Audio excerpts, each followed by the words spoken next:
and there are no other Na'vi anywhere in the park, and it's just humans who are like super stoked to be on the planet of Pandora, and we're so glad that we have partnered up with the Na'vi people, but there are no Na'vi anywhere. And keep an ear out for our future podcast Avatar shit as we go into colonialism. Yeah, wasn't there? Am I having a fever dream right now? Didn't a kid get eaten by an alligator at the Disney World park like a year or two ago? Wasn't that a thing? I think I remember hearing about that. Yeah, I'm pretty sure a child literally was eaten by an alligator. Hold on, child. If anything, I chalk that up alligator. to Florida's fault and not Disney's fault. Yeah, it's probably a little column A, Disney gator attack. A 2-year-old Nebraska boy killed by an alligator at Walt Disney World Hotel. Yeah, dude. Wait, at a hotel? Well, hopefully that alligator wasn't employed by Disney. Yeah. They would definitely have a lawsuit on their hands in that case. They really dodged that bullet. That's true, yeah. Well, speaking of things that might be bad for the Disney brand, let's get into this episode, yeah?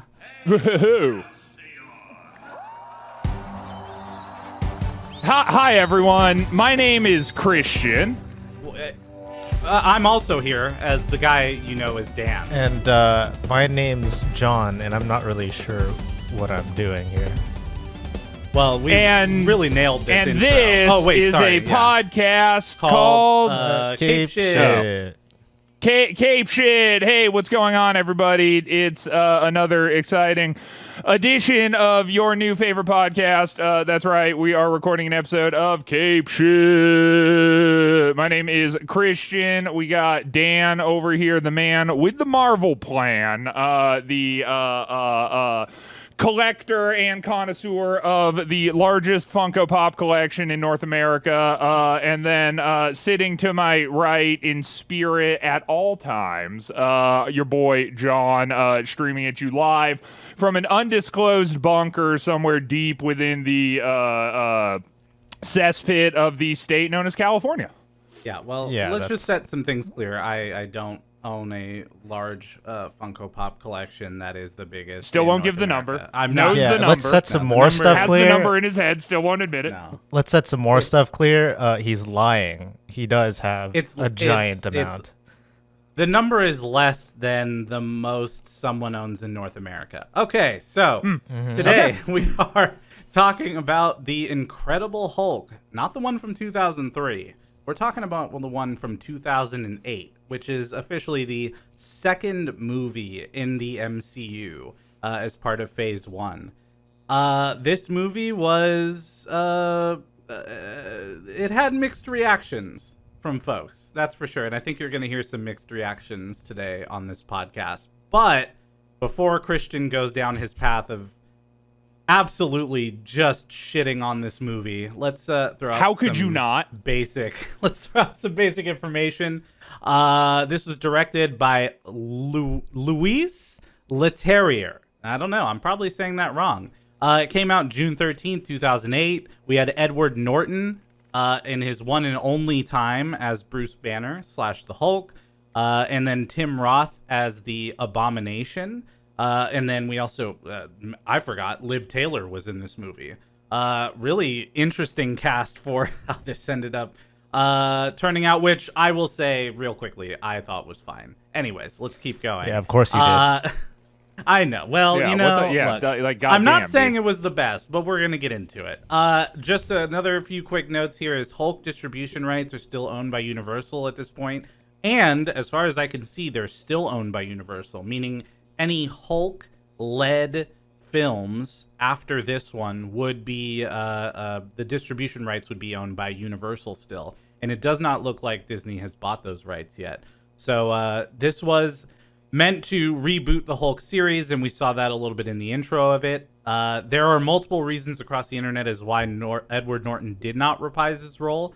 Some of them saying he didn't like the final edit of the movie and disagreed how they were going to release it, that he didn't want to be associated with only one character and wanted more diversity in his career. And then there was also a note that Kevin Feige just did not want to move forward, and that the original director's choice for the role was actually Mark Ruffalo, but for whatever reason, did not work out when they were casting it. There's been talks of a couple other solo movies since this movie has come out, but essentially at this point, Hulk is a supporting character through the MCU. So this brings us to this movie, and I'm curious, as we start, some basic thoughts from you guys on what you thought. The first thing I want to say is that something about the opening montage to this movie kind of zapped something deep within my brain and shocked me to my core. I think that I blacked out for most of this movie because of the opening montage.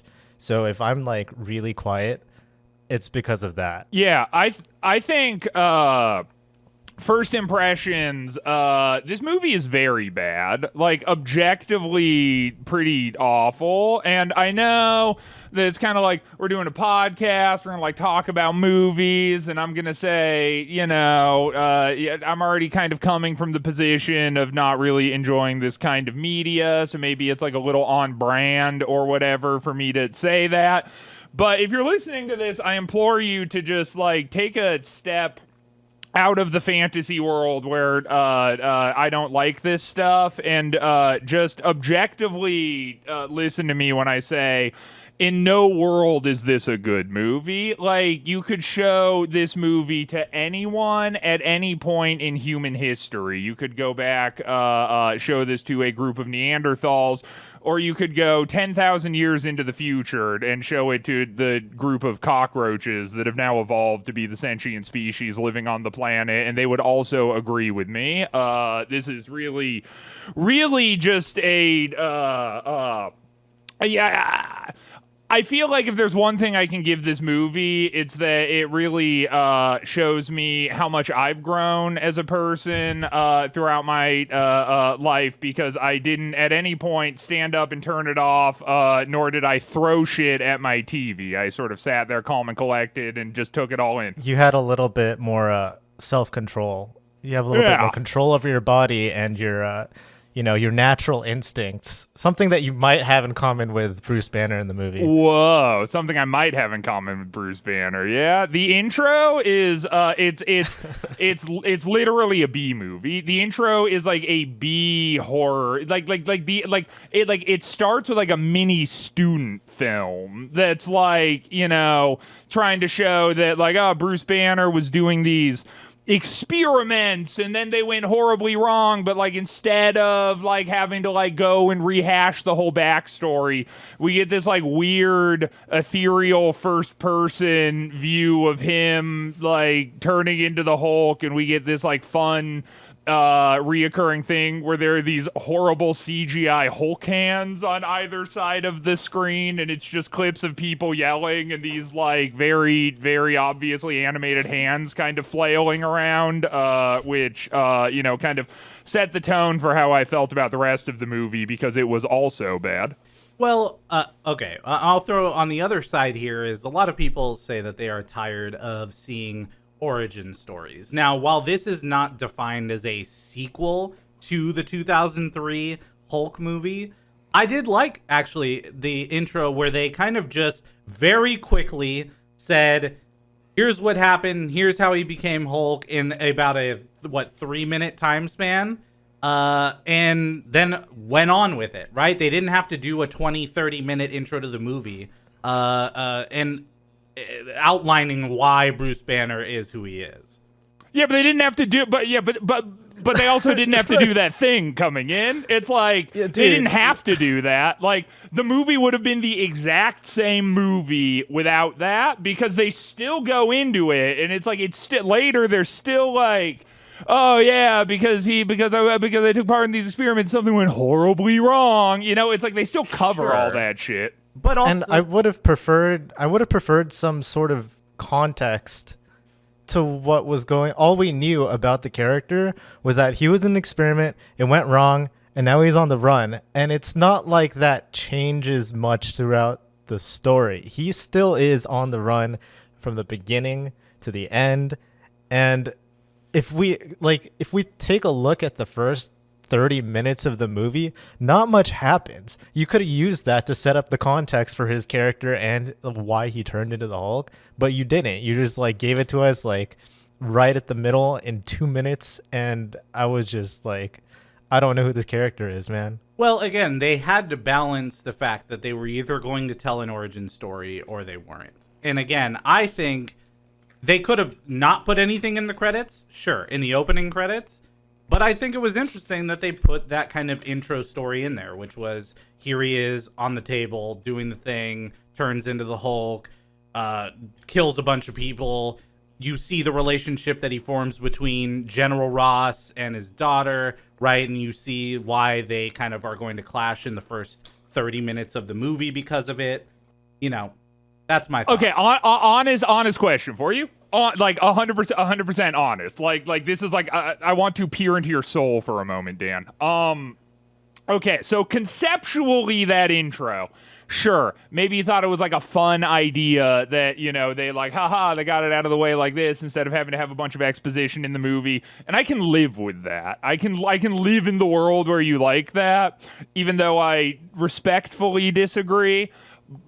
Do you think it was executed well? No, here's the thing. I don't necessarily think that that's the best option. I don't mind an origin story. Right, so you don't think it's the best option? I don't mind an origin story is my point.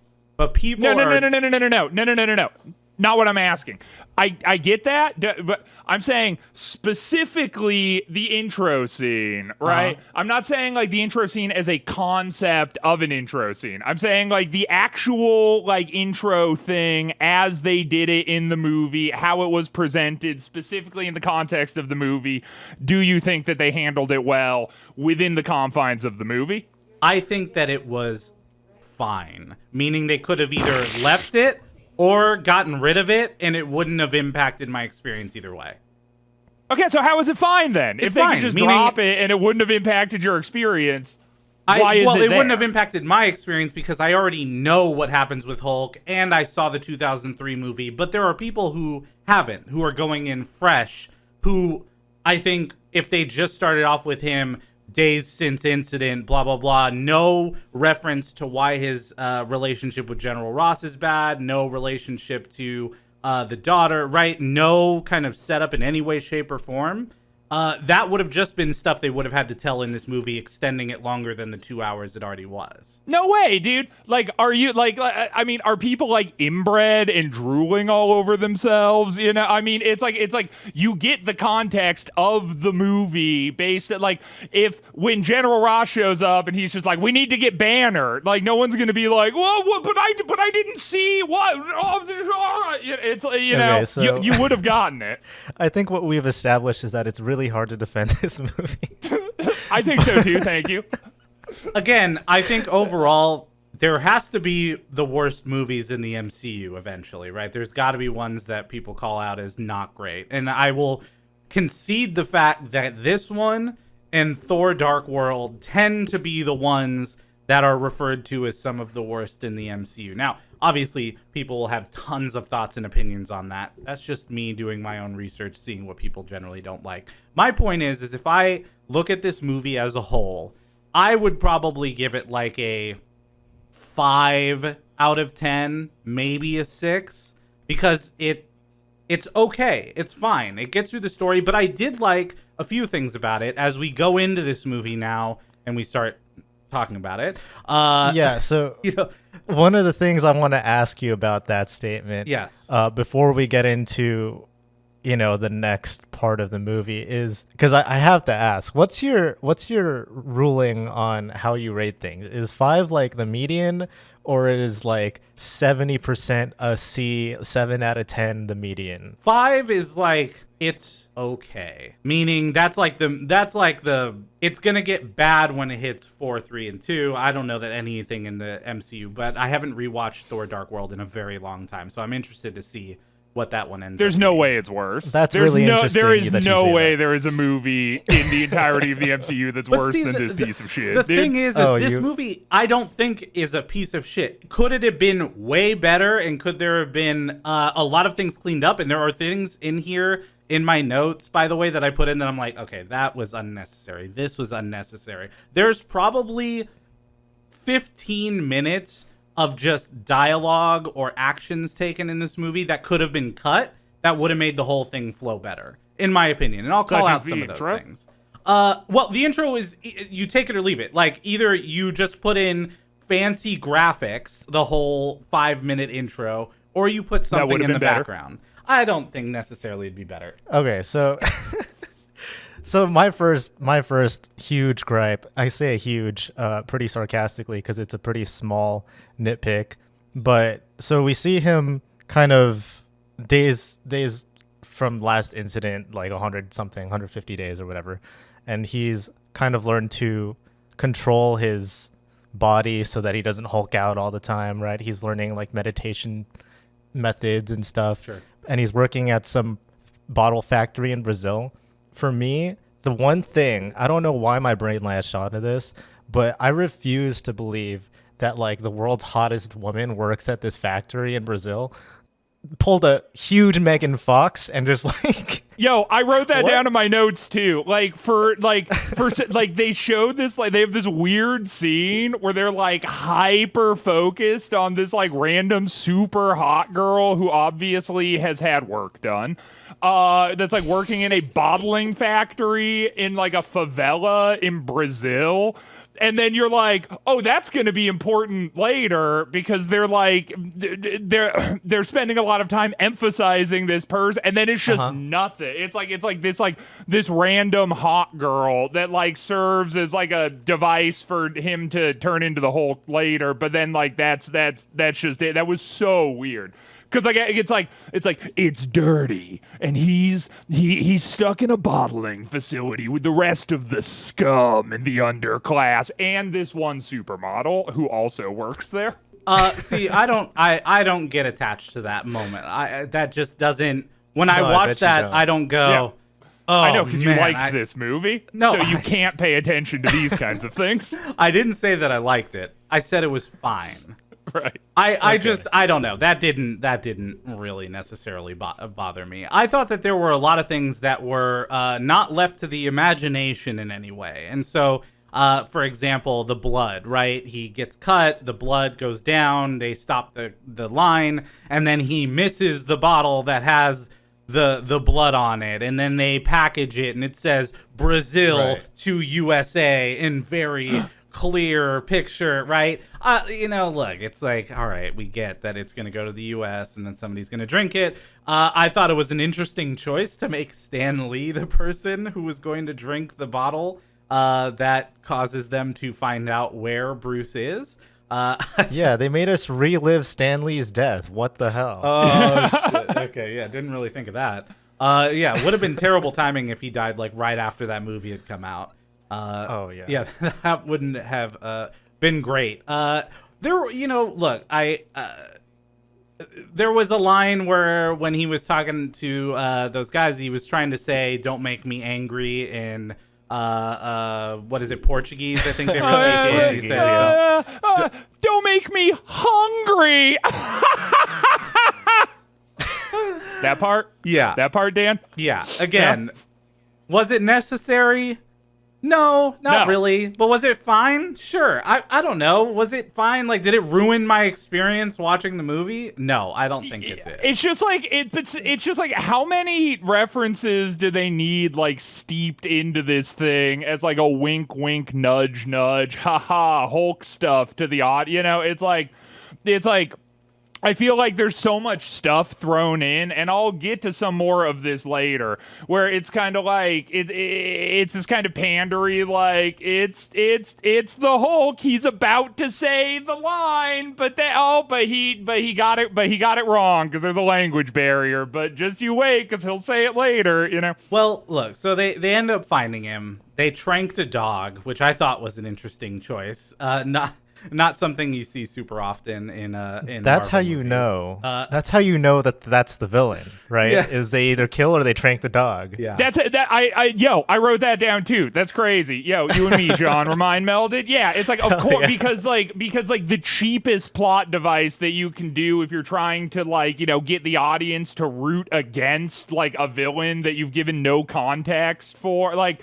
It's like if you don't want to develop a character or you don't want to make something like interesting, it's like the villain needs to hurt a dog or a child. It's like if you have a guy that hurts a kid, that's not a good guy, and if it hurts a dog, also not a good guy. So these dudes show up and you have absolutely no context for who they are other than the fact that they've been like sent by a division of the United States government to hunt down your boy Bruce Banner, and then it starts with them neutralizing the threat, and that threat is a dog, and then and then you as the audience member get to say, I don't think these are good guys, and then it's cohesive. Well, to be fair, we do have context as to why they're there, because we saw it in the opening credits with General Ross, and that he's the one who tells them to go to Bruce Banner and find him, bring him back alive. So we do have context. Thanks, intro credits. You really helped us out here. All right, so What do you guys think about the first Hulk out scene? Because that is the first scene where I was like, okay, this is fine. Yeah. I agree with Dan on this one. Well, this is fine. Here's what I really liked about this is that we didn't have to wait until 3/4 of the movie in to see Hulk, right? What I liked is they didn't skimp out on Hulk scenes in this movie. I feel like we got a lot of them. There was a lot of CGI, a lot of fighting. I really like that because the Hulk is a tough character to CGI, and we see that later on in the cave scene, which we'll talk about when we get there. But I like that. I thought it was a great reveal of Hulk. They kind of like did the outlines in the smoke and all of that, and then finally end up showing him there at the end. But I like that we didn't, that it wasn't 3/4 of the movie until we saw Hulk in full form. So it's kind of like Bruce Banner's superpower in this movie is like you wouldn't like me when my heart rate hits exactly 200. So he turns into the Hulk, and then it's like a stealth kill sequence. I thought it was awful. It's like this big hulking, lumbering creature, and they kind of get to it like later about like the raw power or whatever. But the first Hulk out scene is like he's doing stealth kills on dudes through mist and shit, which is like antithetical to the actual character. Like, I mean, and then it's by not the like time he's running through the rafters and pulling people up like Spider-Man, like he's just in a darkly lit area. Right, he's running through the mist and pulling people through like Spider-Man. It's like people are like standing there and then they're like, whoa! And like flying backwards, and then everyone's like, what's that? And then and then you end up with just like the one dude. And also, by the way, in that first Hulk out sequence, I don't know if you guys noticed this or not. Maybe you did, maybe you didn't.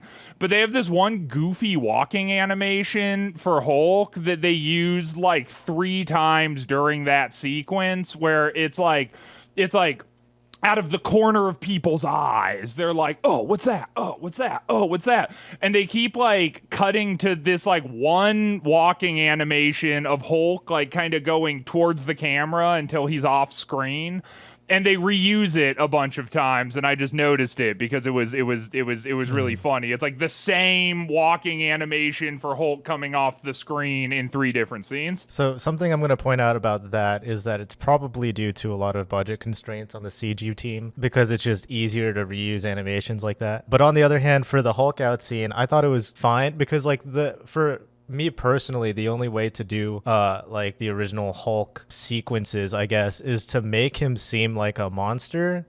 And the way you do that, at least for like the story wise at the beginning of a movie, is to like build him up in shadow and show that he's like dangerous.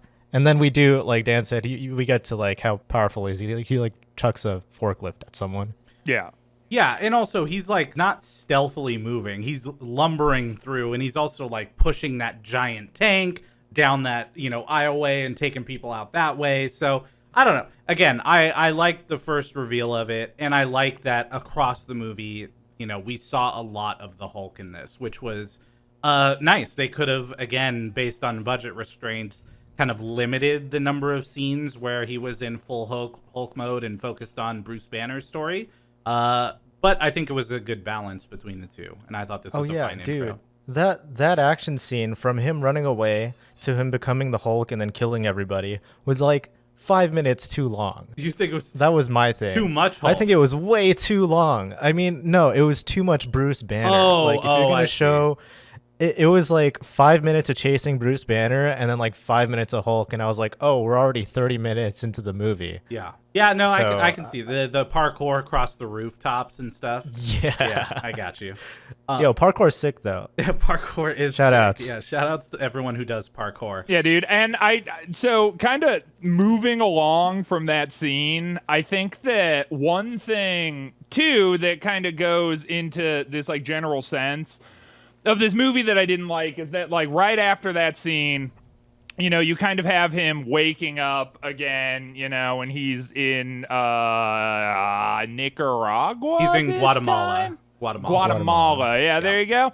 And then it like there's been this reoccurring thing at the bottom of the screen where it's like days without incident, and then it's like one, you know, and it's kind of this like ha ha ha ha ha like, you know, sort of moment, but like I kind of felt like a lot of their editing and perhaps writing decisions on that stuff were like a little bit too on the nose, and you know, with the Days Without Incident 1 thing, like it sort of felt like it was kind of supposed to be this like humorous moment a little bit, you know, as he like kind of wakes up, and it's like, you know, it's a little nod to the fact that they've been showing that throughout the rest of the movie, and I just didn't really like it. I don't know. I didn't read it that way at all. The way that I read it was that it says Day Without Incident 1 to show that there's been a time passage and now he's in Guatemala, right? Sure. That And also- he was, you know, because essentially, as he kind of refers to it, and this changes as we learn more about Hulk in future movies, but he gets little snippets of moments of when he is Hulk in his memories to try to kind of remember what had happened while he was Hulk. But I got that as the idea of like, as that battle finished, Hulk ran off and ended up in Guatemala, and now it's been one day, and the travel has happened between Brazil to Guatemala. I can accept that. You know what? That point, I'll accept that. Thank you. I think we've succeeded. I think we can go ahead and call it a podcast. Okay, yeah. So, Yeah, That's hey, it. good show, guys. yeah. All right. Now that he wakes up in Guatemala, he ends up keeping on the run, and then shows him now sleeping on a street in Mexico, getting some PTSD flashbacks of time as the Hulk. Again, I kind of mentioned this, but in the future, this isn't really kind of how it works, meaning when he's Hulk, he has a separate kind of experience, and when he's back to Bruce, there's no real acknowledgement of what happened as the time he's Hulk. So it's kind of interesting to see this PTSD version of Bruce Banner that like consistently is experiencing flashbacks of gunshots and machine guns and helicopters and all this other stuff. I thought that was an interesting take for it, but I'm glad that they didn't keep that theme moving forward. I liked that when he's there, he goes to a clothing vendor, because he needs to buy some new clothes, and he's trying to buy pants. It's sort of this like thing in this movie where they like acknowledge that like his pants, he wears stretchy pants, presumably so his dick doesn't come out when he becomes the Hulk, because that's important. Because like, you know, it's like it's a monstrosity, but like, oh man, if you saw a penis, that would be weird. And I agree, that would be weird. So you know, shout outs to him for the stretchy pants. But he like goes up to like a clothing vendor and is like, hey, I need to buy some stretchy pants. And there's an obese woman standing next to him, and they hand him the pants, and he holds the pants up to the obese woman and stretches them, but they don't stretch enough to like cover the obese woman next to him, so he hands the pants back and demands stretchier pants. I thought, I was like, that's funny that someone wrote that, and that ended up in the movie. Remember when I said that I blacked out for a lot of this movie? Yeah. I swear I don't remember that scene at all. It happens, dude. Yeah. Yeah, because like as soon as Act 2 of this movie started, to me, nothing really happened until he hulked out again. Like, it was just a passing of 20 minutes in my head, and then I was cognizant again. Oh, no, dude. Well, if you blacked out, you missed one of my favorite parts of the entire movie, which is the part where immediately after this, he's just in Virginia, which I thought was hilarious because it's like, how the hell did this dude like end up making it all the way to Virginia? It just kind of like skips over that. And I thought that could have at least maybe been sort of interesting, you know, like talking about exposition in the movie. It's kind of weird, the things that they go into detail with. And then all of a sudden he's just like, hey, I'm on a college campus now. I was in Mexico. Now I'm in Virginia on a college campus. And it's like, well, you're like this like wanted man with like, you know, paramilitary forces chasing you. How the fuck did you just end up making it all the way to Virginia? Like, you know, it's like people are sending like tanks and gunships after this guy, and he just like anonymously boards an airplane and then lands in Virginia and then makes it all the way back to the place where he like made the gamma radiation stuff in the first place, and no one catches him in the process. Furthermore, my favorite part of the movie actually occurs after he makes it back to Virginia, which is the part where he's trying to get into his old laboratory, and he needs to get in there because he's been talking to this man named Mr. Blue. He's Mr. Green, by the way. If you didn't know, he's the Hulk, so he's Mr. Green. He's the Hulk because he's Mr. Green. Well, that's not now. why, by the way. It's not because he's Hulk. It's because it's gamma radiation that they're talking about, which is green. Right, yeah, So- okay, yeah, because and then the gamma radiation. But that's what makes him green. Yeah, but that's what makes him green. And then the gamma radiation on his cells is also green, which I thought was really funny. There's like a scene where he's like using a microscope to look at his own blood, and it's covered in all this green shit. Like I fucking hated this movie, dude. Anyway. Well, you like, skipped over the Lou Ferrigno cameo. I mean, come on, you can't pass over Lou Ferrigno as a security guard. Right. I mean, he was No. busting out of that shit. I was about to get there. Sorry. That's what Okay. that's what Okay. I'm saying was my favorite part of this entire movie. Is that he needs to get up into his laboratory because the man, Mr. Blue, that he was talking to, is like, you have to give me the data from your gamma radiation research, and then perhaps I can provide an antidote for you. And in order to do that, he needs to go back to his old lab, which is why he's in Virginia in the first place. And again, totally skipped. He's just in Virginia now, and it's like, what? But so in order to accomplish this, he disguises himself as a pizza boy and walks into this building in his pizza boy disguise. Presumably this laboratory with a lot of sensitive information inside of it, considering that the entirety of the gamma radiation experiments occurred within this building, right? Like, this is where he's trying to get the data from. So, you think that they'd have some security measures, and you'd be right. Because there's a single security guard sitting in front of the building, and he's like, Hey, I'm here to deliver a pizza. And the security guard is like, I don't know, I can't let you up. To which he responds, well, I have this extra medium pizza if you want it.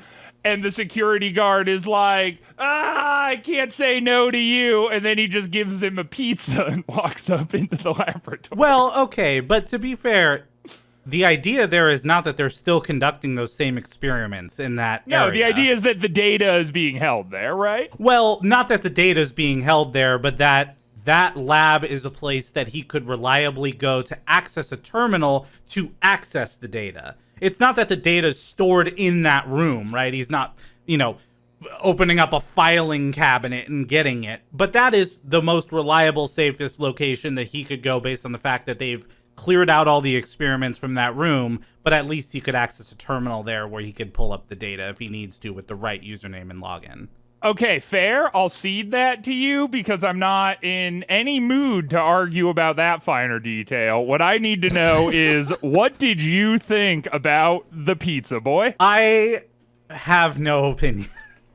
Oh, you have no opinion of the pizza boy scene? Yeah. Of the scene where For he him, gives for him, that's a 5 out of 10 opinion. Here's the way here's the way I view that is this was not a high security area, clearly, because they only had Lou Ferrigno guarding it. This wasn't the most sensitive area in this campus, clearly because they moved out all of the experiments in that area. And so it's not like he was protecting the nation's secrets. So for him to allow this pizza delivery person who needed to deliver this pizza or else it would be his job and happened to have an extra pizza to give to him, whatever. That was again, yeah, to your point, a 5 out of 10. Like, I don't care. It doesn't impact me in any negative way, but nor any positive way. Okay, then what about this? Said the spider to the fly. You've fallen into my next Yu-Gi-Oh! Trap card. What about the scene where then he goes upstairs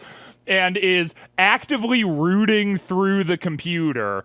And he looks up, and there's another guy in the room with him, presumably a researcher, at a computer who looks up at him and then kind of holds up a piece of pizza and, like, gives him a wink, kind of implying that he also bribed this guy with pizza.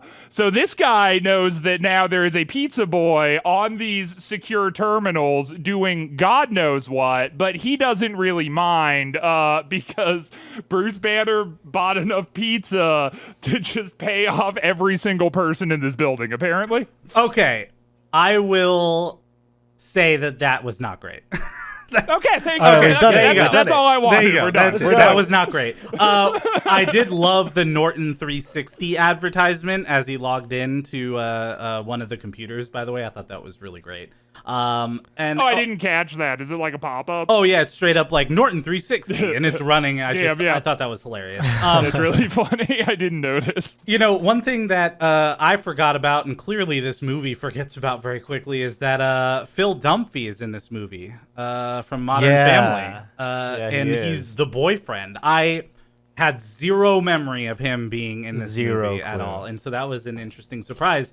But man, did she forget about that guy very quickly, and so did the movie. Yeah. Yo, I have that in my notes too, where it's like, I mean, man, you want to talk about the most cucked guy in cinema? It's like, it's that dude. Dude, I had I had a note very similar, and I titled it "The Incredible Cook." Yeah, see, there you go, dude. Yeah, because it's this thing where it's like she's moved on, Bruce. She's very happy now, and you get all these like scenes of like her like the Liv Taylor love interest like with her new boyfriend who's not Bruce anymore, and they're obviously like having a good time and they're going out and doing stuff and all like lovey-dovey and whatever. And then like the minute that like Bruce is back on the scene, you get like one more scene of him, and then it's just kind of done, and then she's just trying to fuck Bruce Banner. And it's like, at least like a courtesy phone call, you know what I mean? But you just kind of completely forget that this guy exists. Yeah, I mean, and the poor guy even like defends her afterwards and is just like fine with it. Yeah, that's true. He does. Yeah. Well, you know, as they are now back on the run and they're trying to get the data, you know, to the right places, and they're trying to meet up with this Mr. Blue. There is a little moment here that I laughed at and said, I hope that Christian wrote something about this down, because I even cringed at this moment. It's when they both walk out of the house for the first time on their next part of their adventure, and she goes, "Is everything okay?" And he goes, "I think so."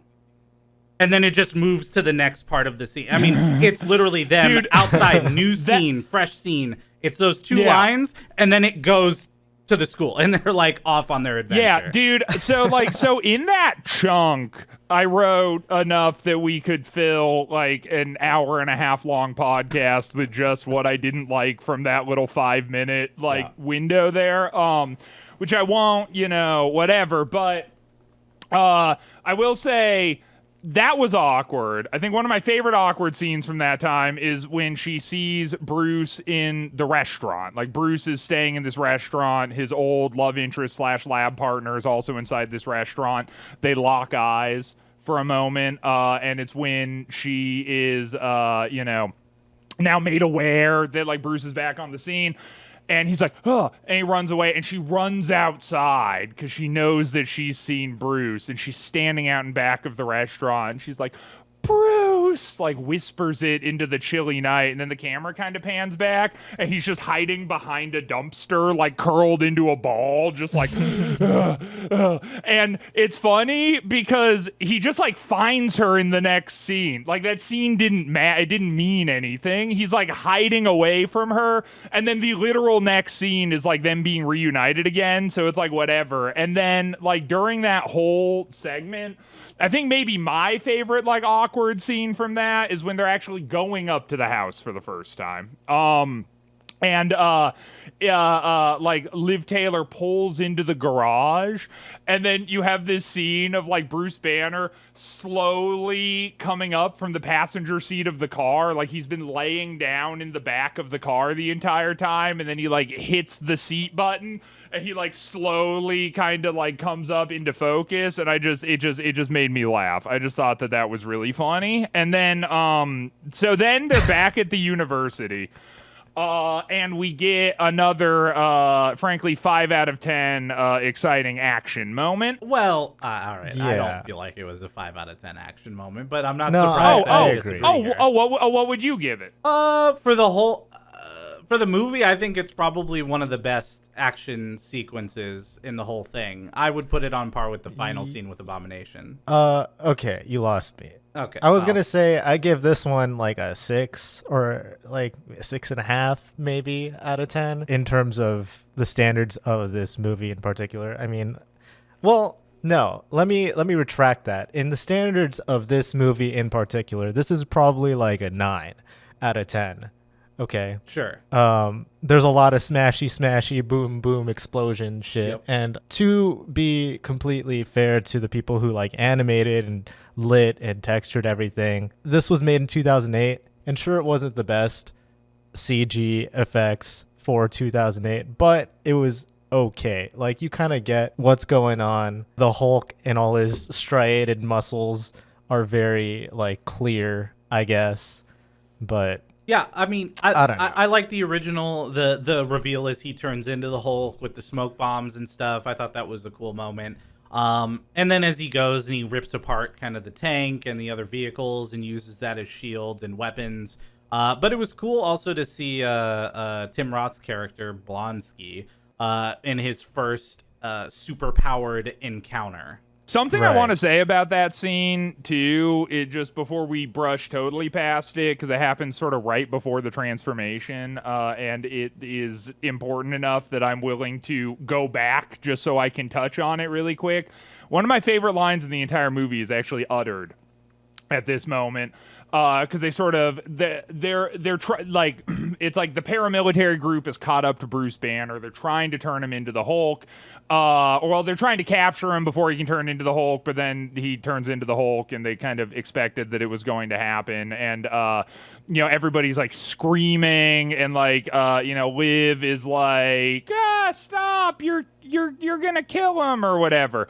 And then the general utters a line that I thought was really funny, where they're just like, but General, if you keep going, you know what's going to happen. And he kind of like looks at Liv Taylor, and he's like, now she'll see what he really is. And it's like, but like the intro scene already had like, yeah, she knew. She already knows. There's been like so much dialogue about the fact that he's like the Hulk already, and like the experiments that they did, and it's like. And didn't she get injured from the experiments and him hulking out? I'm gonna go on the defensive again. The way that I viewed it is because we had that intro scene. Thank goodness, by the way, the intro and the credits. Oh yeah, thank God. What Right, we thank noticed God, yeah. is that she is passed out and hit in the lab, meaning I don't think she ever got face to face with what he became. No, she in that screams. There's like there's a scene in the. We can go back. You and me, once this is done, we can go back, rewatch that intro sequence. I will bet you $10,000 right now. There is a scene where he's like, and the whole thing is that she's kind of like cowering, and then she starts to scream while staring at him in the intro sequence, obviously disturbed by the fact that he's just turned into the Hulk, and then he Hulk smashes her, and then she's knocked out. But there's this whole thing, like right at the front, where she sees him turn, and it freaks her out. So she knows. And they've talked about it already, like, you know. And even if we were to concede the point to you that this was covered, that like this makes sense in the context of the intro that we were given, which I'm not doing, which we're not going to do, but if we were to, wouldn't we maybe suggest that that means that giving us a better intro and a longer, maybe more thorough intro to what happened at that lab would have been a good idea for the movie? Well, that's the common question is, do people want to see more fleshed out origin stories? And a lot of people don't want to see that. So, it's a balance. But I think that when he refers to monster, it's not just seeing him as green. It's going to be seeing him destroying tanks and buildings and people and everything else that even if she saw him as Hulk previously, she didn't see him being a monster, like out of the actions that he's taken. Right, other than the fact that he punched her in the head and knocked her unconscious. Yeah, she just saw him turn into a monster and then hit her, and then she was unconscious. Yeah, okay. Well, but she doesn't know the full extent yet. Sure. Yeah, there have been no repeated actions on his part. So she doesn't really know that this could be like, a consistent habit. Right. All right, so two things out of the end of this fight sequence here. One, him kicking Blonsky and him just ragdolling into that tree. That was, I think that was pretty cool. I think that made the entire movie. I think that bumped up the movie by like 2 points was just that one kick. That kick was pretty dope. The problem for me is, again, this is where I'm going to say something bad. Don't worry. How the hell did it just start raining and become nighttime in half a second? Dude, it's like moody. It starts raining. It becomes like nighttime out of absolutely nowhere. And before that even happens, like this is like a minor nitpick that I have with things like this. Check it out. It's Christian's minor nitpick hour. But like, I'm consistently taken out of things like this because it's like, just hit them with everything. Like that, they do the classic, like they're like, okay, guys on the ground with guns, fire. And then it's like, oh, that didn't work. Okay.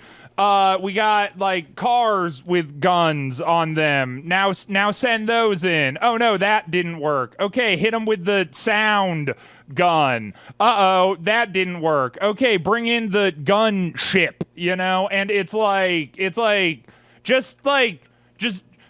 just do all of that. Just do the it's the Hulk, dude. Like just send all your shit at him. Again, to be fair, someone moved early, and they acknowledged that someone made a move early, which made them catch on, which made them not fully ready in that moment to take them on. Right. That's a big point with what's his name? What's his title? Ross? Yeah, General. What's his title? General Ross. Okay, so General Ross has a very loose grip on his troops.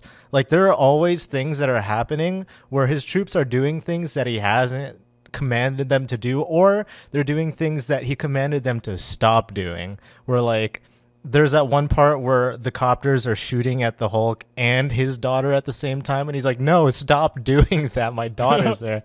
They're just like, fuck you, dude. We don't respect the chain of command. Who cares? And also there's a part in the last scene where like there's like a helicopter after the fact. I don't know. He doesn't have like a strong chain of authority there. I think an important thing to take away from this too, just for context for other things that we're going to say, like past this scene, is that an important plot point does happen here. Like probably, two of the kind of movie catalyst things. Number one, the Hulk, somewhere within his hulked out mind, still sees fit to protect Liv Taylor while he's all hulked out. Because this like funny thing happens where they're like holding back Elizabeth, the doctor, Liv Taylor, the entire time, which I thought was funny. They keep like cutting back to scenes of them holding her back as she's like, nah, and it's like, what's she gonna do? Like run to? It's like but whatever, nitpick. But like eventually she ends up in the middle of the action, and she's gonna get blown up, and then the Hulk is like, no, you know what? I'm gonna protect you.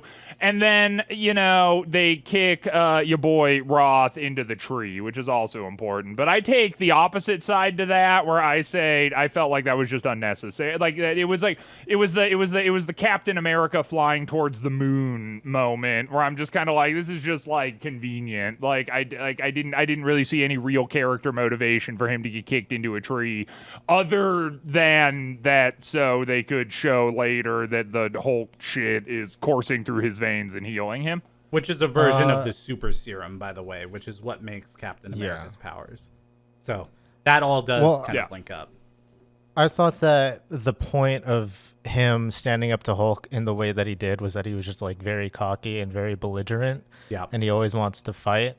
So, and then that ended up, biting him in the ass. But the point of conflict for me in that moment, I mean, throughout the entire movie, is that we don't really see a motivation for Bruce Banner or the Hulk aside from, I need to run away. Like, that's the entire movie. So when we get to the last fight scene, there's nothing like propelling the character really, other than I need to get away from all of this. And it's just been the same character the entire time. Well, let's get through. So we've passed through the kick, and now we are in the cave. He's taken Betty away from that fight and brought her. Wait, was her name Betty? Yeah, it's Betty. It was Ross. Elizabeth, right? No, it's Betty Ross. Dr. Elizabeth.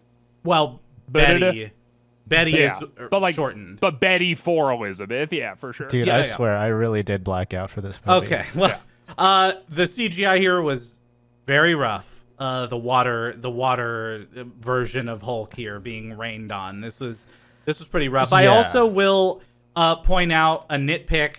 Here we go. This is it. My first nitpick here. Maybe. And the nitpick is that he hits his head on the top of the cave, and he like goes, ow, like,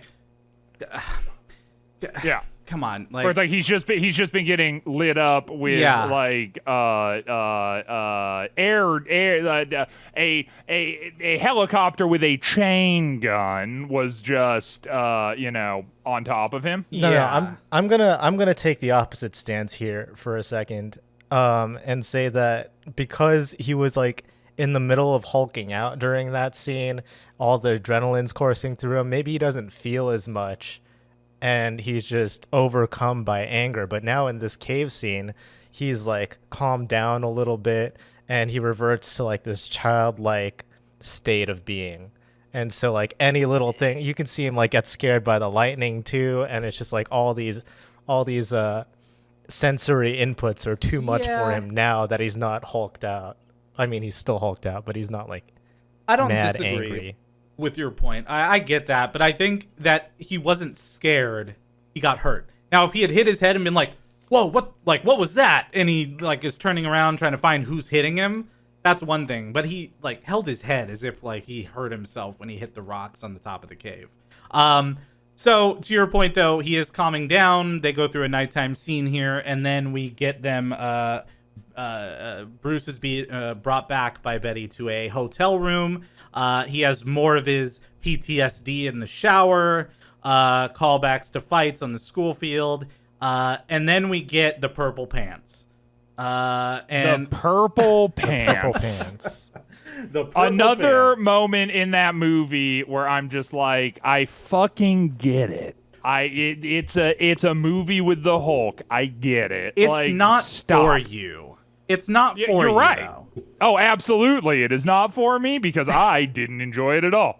Okay. Well, there are going to be a lot of these types of moments throughout the entire MCU, which is like little 1 to 5 second moments that are little callbacks if you know anything more about the Hulk than what you had watched within this movie, right? So, and this is across future movies as well, that they do things like this. And, you know, look, these types of moments may not be for you, but they're not storylines. They're not integral to the story, right? So, you know, we see them and we move past them. Or at least we try to move past them. Yeah, well, what we do get to see next is gas is only $2.92. Jeez, What? I wish I was living in What a that country. world.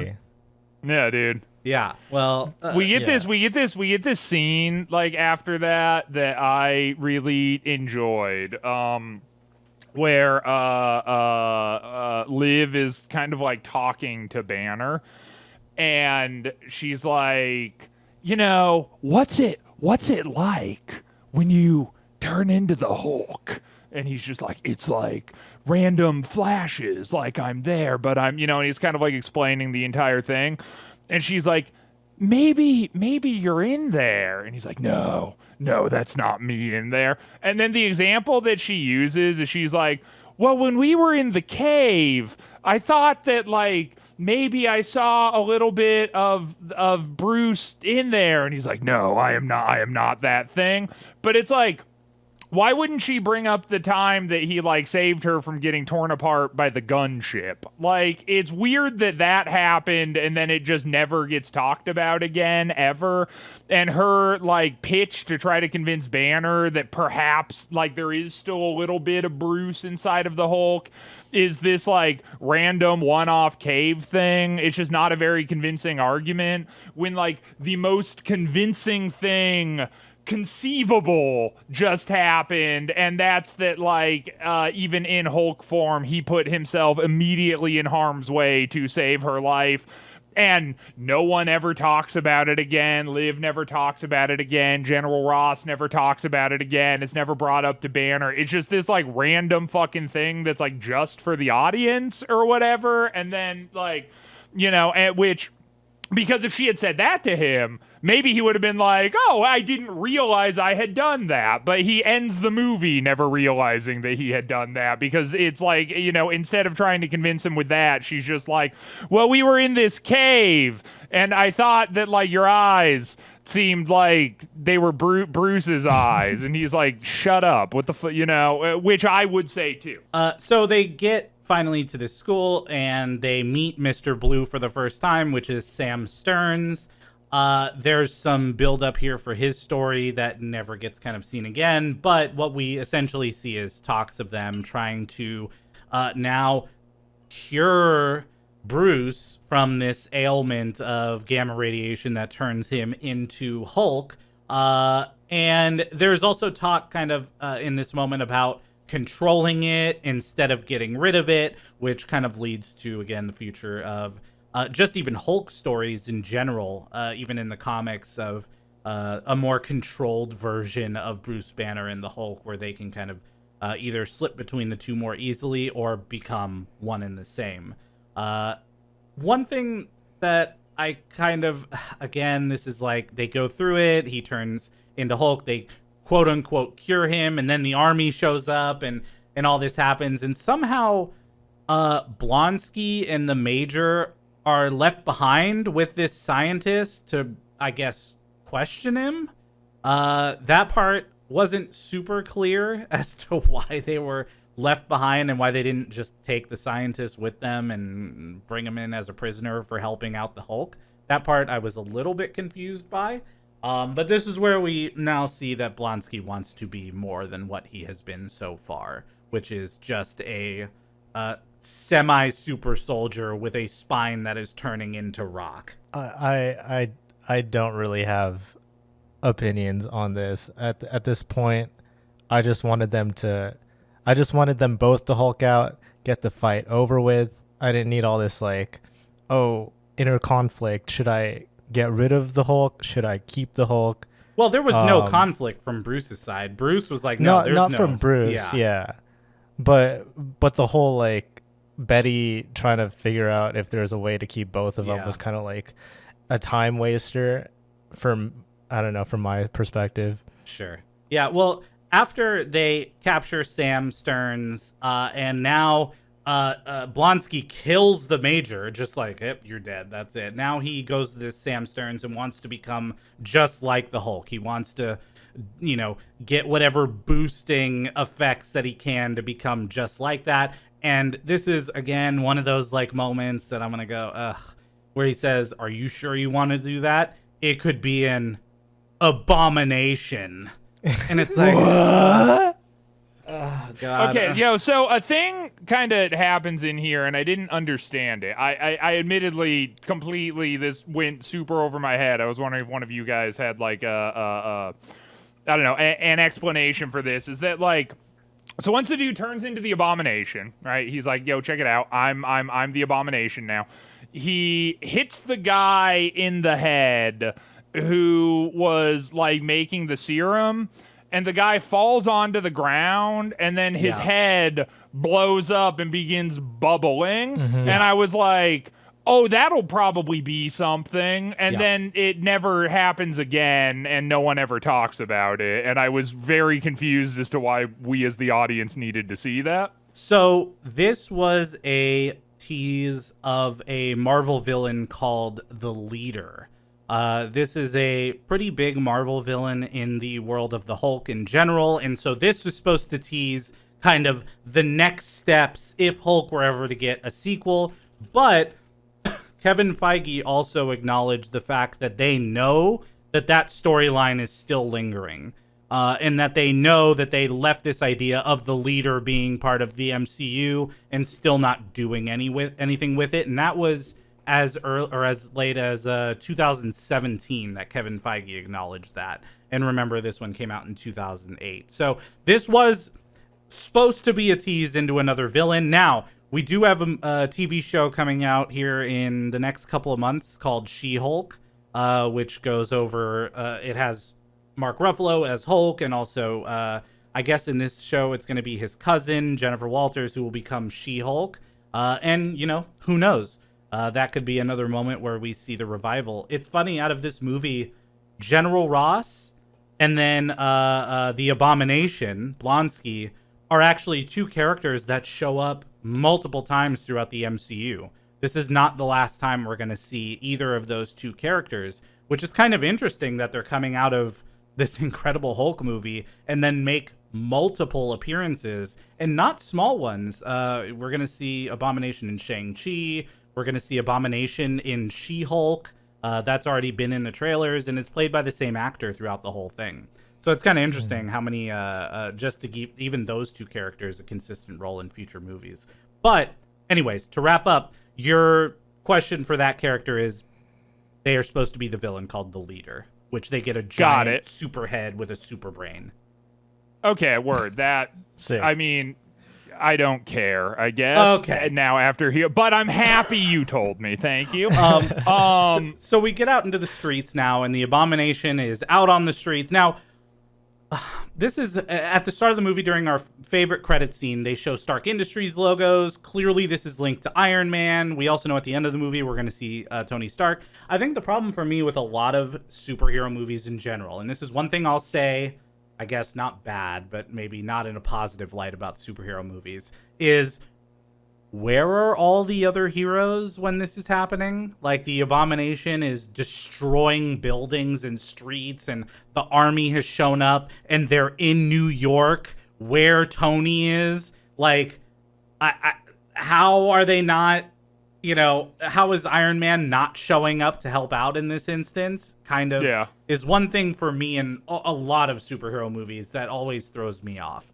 But now is the time where we get the Abomination reveal, and we're going to see Bruce try to fall out of the helicopter to see if he turns into the Hulk. God, that was so stupid. That was so dumb, dude. Like, what a fucking dumb scene.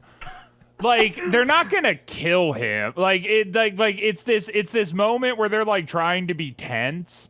but it just doesn't work because he's like in the helicopter and he's like, I'm gonna jump out of the helicopter, and then Liv Taylor is like, but what if you don't turn into the Hulk? And he's like, it's just something I have to do, and then he like jumps out and he's like not turning into the Hulk, and then he like hits the ground, and it's this thing where it's like, there's no tension that what are they gonna do? Like, is the movie gonna end with Edward Norton committing suicide out of a helicopter, and then like, I mean, you know that the Hulk survives, right? Like, you know, so it like he either turns into the Hulk or they introduce another character to be the Hulk that has been unbeknownst to the audience this entire time. There's no tension. It was just a dumb scene. I like the alternate universe where he just doesn't turn into the Hulk and then dies there, and then the Abomination takes over New York City, and then Iron Man has to come in and fly in and clean up the mess afterwards, and then there's just no Hulk for the rest of the MCU.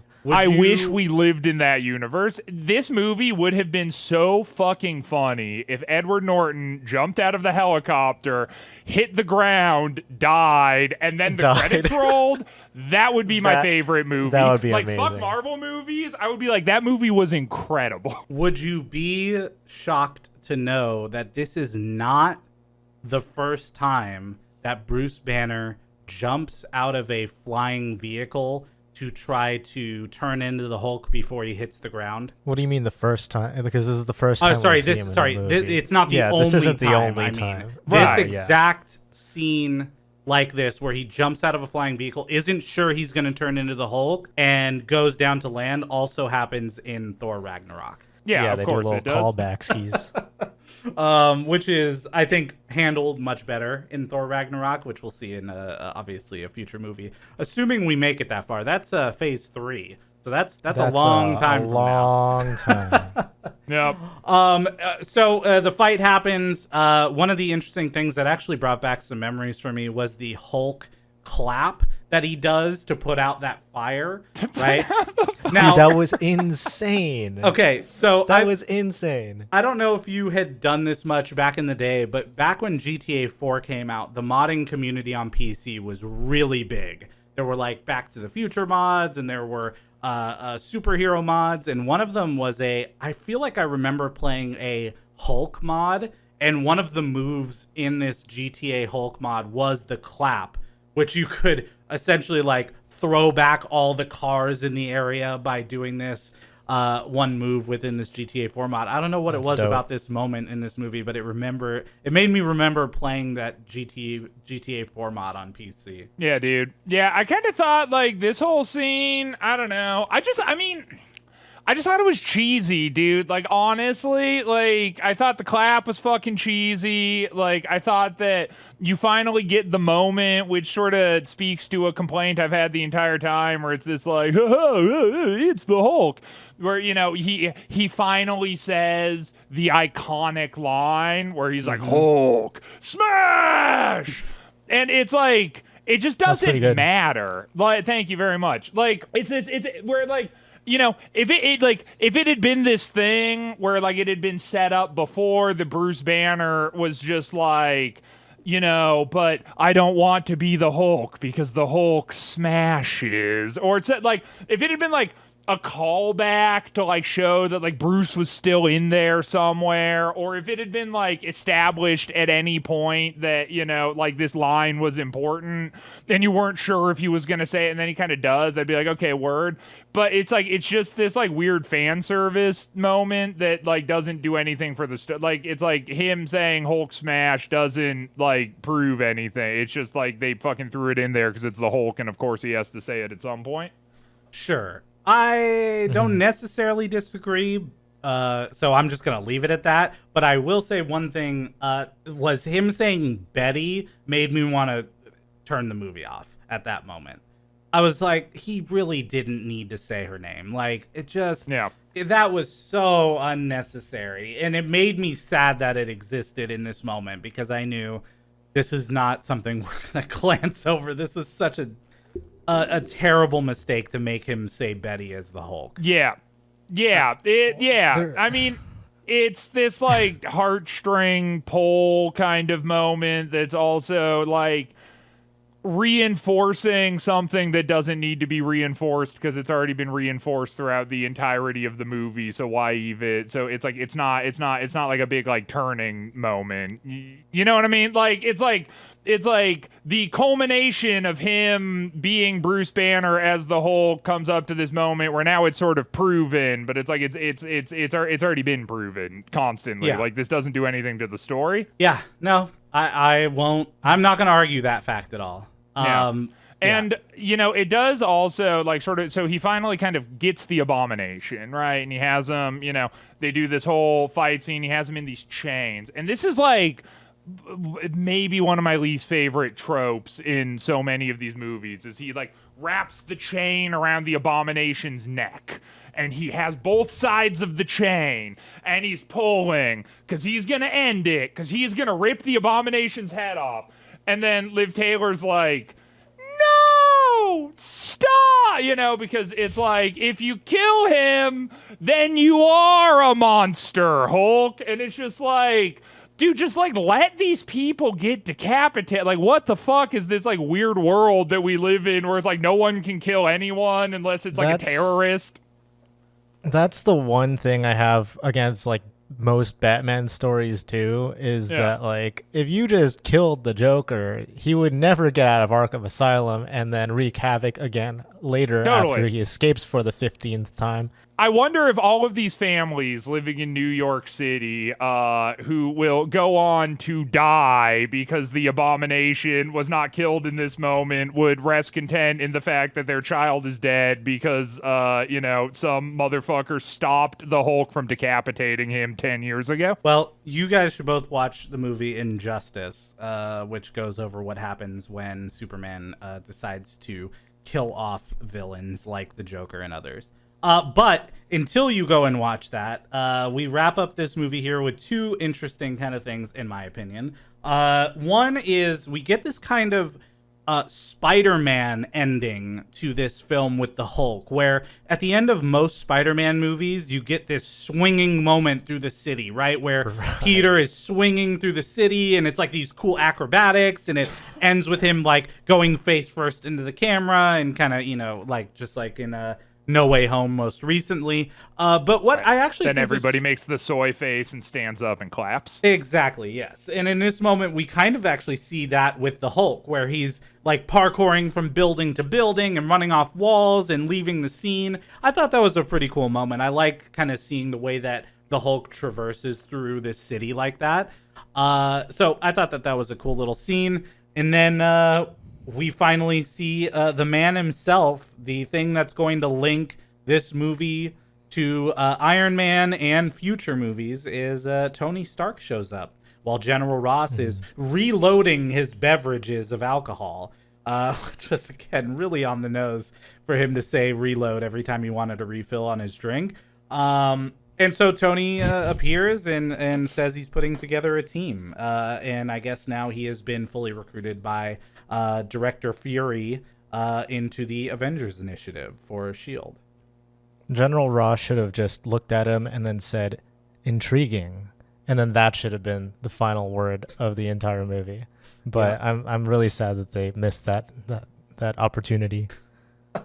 Well, at least now we know for sure that the Avengers are on their way. And that wraps up episode 2 of Cape Shit, which is the Incredible Hulk 2008. That was the Incredible Hulk. Final out of 10 ratings from everybody. Christian, maybe you go first. Fucking like 1. Like I wanted to kill myself the entire time I was watching. 1. Dude, yeah, like unironically, this was not bad enough to be funny, but not good enough to be enjoyable. So it was just boring. I just sat there and was just so, like, it felt like a chore. Like, I also could have been folding laundry and I would have had just as good of a time. Probably would have had a better time if I was folding laundry because I would be listening to a podcast I liked. So at least I'd have something to entertain me. So just to be clear, this is the worst, if not one of the worst movies you've ever seen in your life. Correct. This is not the worst. If one has to be the worst, I will bump this up to a 2, if that makes it more palatable for you. But this is one of the worst movies I have ever seen in my life, yes? Unironically, this isn't a bit for a podcast or whatever. I'm saying me, Christian, the guy. This is truly one of the worst movies I have ever seen. Man, I can't relate to that. I don't understand it. But that's fine. That's why we're here doing this. For me, I would put this closer to like a 5.5, maybe. Like a 5. 5.5 out of 10. Okay. Meaning it was anything for a me. movie that had a fine story, start and beginning, a lot of Hulk action fights, which I liked a lot, links to future movies, and it was overall fine. I didn't think that it was a terrible movie because the acting wasn't terrible. Insane to me. Like, That there is- were that- moments that that is- could have been cut to make the movie flow better. But it wasn't the worst movie I've ever seen. That's just That is crazy. insane that you're like a walking, talking, thinking, sentient, breathing creature with cognitive functions, and you don't think this is one of the worst movies. But you know what? I'll give it to you. Even with it being one of the lowest grossing Marvel movies of the entire MCU, it still made like almost $300 million, by the way. Yeah, but like Yeah, money but that has doesn't nothing mean to do with anything. how There good are it movies is. that come out that make $60 million, $50, $20 million. I mean, you still, at some point, people are going to watch it just because it's Hulk, but at also some point, people Right. are watching it because they're enjoying it, right? I'm just saying, this definitively is not the worst movie ever made. I mean, it's just Right. No, not the impossible. worst Yeah, movie ever I don't think it's made. the worst movie ever made. It's but I just think one of that, them. Like, yeah, sure. And I think that, like, you know, if you're like a knuckle dragging troglodyte, and you're just like, oh, bro, Okay. I saw the Hulk this weekend. You gotta go see it. Like, yeah, I'm sure those people exist, but I don't respect them. All right, Yeah. John, your final rating. My rating would probably, in classic fashion, it's going to be somewhere between both of your ratings. I'm going to give it a 2 out of 10. And that's just because there were some moments that I thought were good, and most of the moments were not from Bruce Banner's perspective or storyline or anything. It's just like some of the Hulk action scenes were cool, and that's about it. There was no compelling character arc through the entire thing. There was no cool villain. The villain was basically cut and dry. I'm a bad guy who got strong and now wants to kill everything. And the romantic interest was not compelling. They gave somehow Edward Norton and Liv Tyler gave like the worst and flattest performances of their entire careers. Dude, and they're such good at actors. the same time, and they're such Yeah. good actors, and they both Right. managed to give like these terrible performances in the same movie while Yeah. Phil Dunphy watches them from like his suburban step porch or whatever. I don't know. There was nothing to say about this movie that was like done well or even average. It was pretty bad throughout the entire thing. Well, there it is. Yeah, I think to take us out, a thing that we did last time that I kind of enjoyed, I would like to end the podcast on this note, is that perhaps Indy, you say one thing that you hated about this movie. I'll say one thing I loved about this movie, and then whatever. And no, steeped in irony, post-ironic, how Sure. it fit, this movie. Like, if there's something you just really didn't like, I'll give you something I really did like, and I won't even be cheeky about it, and then we can end out on that. Well, I mean, I guess what I didn't like, I don't know. I can't really pick just the scene, but I think that there are multiple scenes within the course of this movie that were unneeded, extra filler. That were things like the moment where they step out of the house and she says, "Is everything okay?" And he says, "I think so."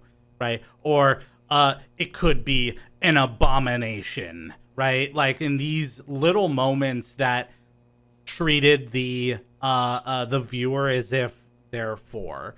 This also happened in a movie called Old, by M. Night Shyamalan, right? Where at the start of the movie, he says the word, or people in the movie say the word time or refer to time about 38 times within the course of the first 5 minutes of the movie, as if you're not clear that this entire movie is going to be about time. It's the same kind of thing they did here, which is just a lot of extra moments and scenes where if they removed all of it, they probably could have shortened it by 10 minutes and made this movie flow better. Yeah, I'll say if there's one thing I really liked about this movie, I thought that they could have gone in the direction with Abomination of making him like another Hulk kind of thing.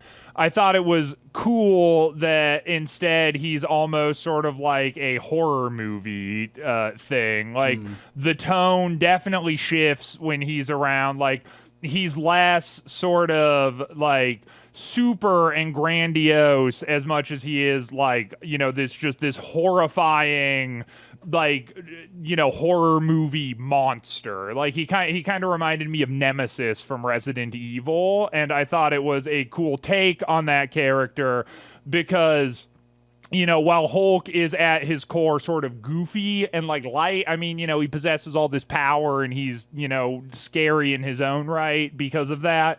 But Abomination, they like truly just made like a horror movie monster, and I thought that was cool. I liked the scenes with Abomination. If there's anything I liked about this movie, it was towards the end when Abomination like goes full Abomination and he's like trying to be scary. I thought that was cool. I liked that. Cool. Any final thoughts from you, John?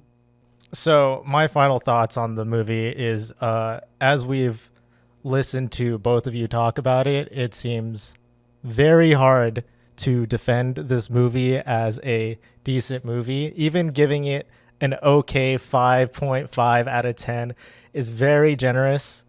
Sorry to all the Hulk lovers out there, you monster fuckers. Yeah, I'm gonna go back and play World of Warcraft Classic. Thanks for watching or listening. All right, thanks everybody. See you next time. Bye. Bye. See ya.